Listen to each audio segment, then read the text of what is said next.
ज्यादा मौके मिलेंगे। भारत के युवाओं को भारत में ही फंडिंग के ज्यादा से ज्यादा अवसर आएंगे। भारत की महिलाओं को हर मोर्चे पर आगे बढ़कर नेतृत्व करने का मौका मिलेगा। हमारे किसान लेटेस्ट टेक्नोलॉजी से जुड़कर काम करेंगे,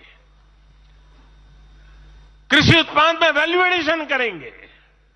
लोगों की जीवन बेहतर बनाने के लिए देश में पर्याप्त संसाधन और आवश्यक व्यवस्थाएं मौजूद होगी। साथियों, मुझे खुशी है कि आज विकसित भारत अभियान की बागडोर भी भारत के युवाओं ने संभाली है। पिछले 1.5 साल में विकसित भारत के संकल्प से जुड़े सुझावों के लिए, और लोगों को ऐसा लगता होगा कि हम बात पता, ऐसा नहीं है। इस पर हम 1.5 साल से चुपचाप काम कर रहे हैं। सरकार की मशीनरी को लगाया है और आपको जानकर के खुशी होगी, अब तक 15 लाख लोगों से ज्यादा लोगों ने विकसित भारत कैसा हो, रोडमैप कैसा हो, इनिशिएटिव कैसे हो, नीतियां कैसी हो, इसमें विचार विमर्श हुआ है। लोगों ने अपने आइडियाज दिए हैं और आपको जानकर के और खुशी होगी, इन 15 लाख में से आधे से ज्यादा वो लोग हैं जिनकी उम्र 35 से कम है। पूरी युवा सोच के साथ हम आगे बढ़ रहे हैं। इन लाखों युवाओं ने विकसित भारत का रोडमैप सुझाया है। साथियों, युवा ऊर्जा से भरा हुआ भारत आज अपने लिए बड़े लक्ष्य तय कर रहा है, और जो लक्ष्य तय करता है अपनी आंखों के सामने उसे प्राप्त भी करता है।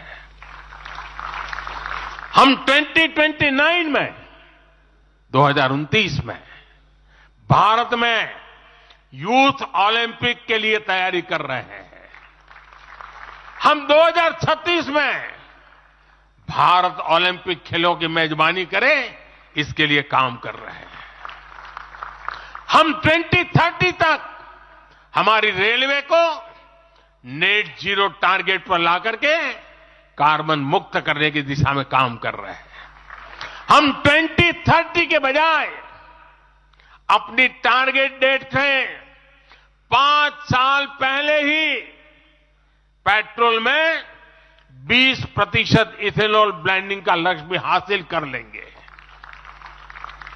भारत 2070 तक नेट जीरो के लक्ष्य को हासिल करने के लिए भी नीतियां बना रहा है। इसका अर्थ है कि आने वाले समय में हमारे देश में अनगिनत ग्रीन जॉब्स बनेगी। साथियों, विकसित भारत वो नहीं होगा जिसका भविष्य भाग्य के भरोसे हो।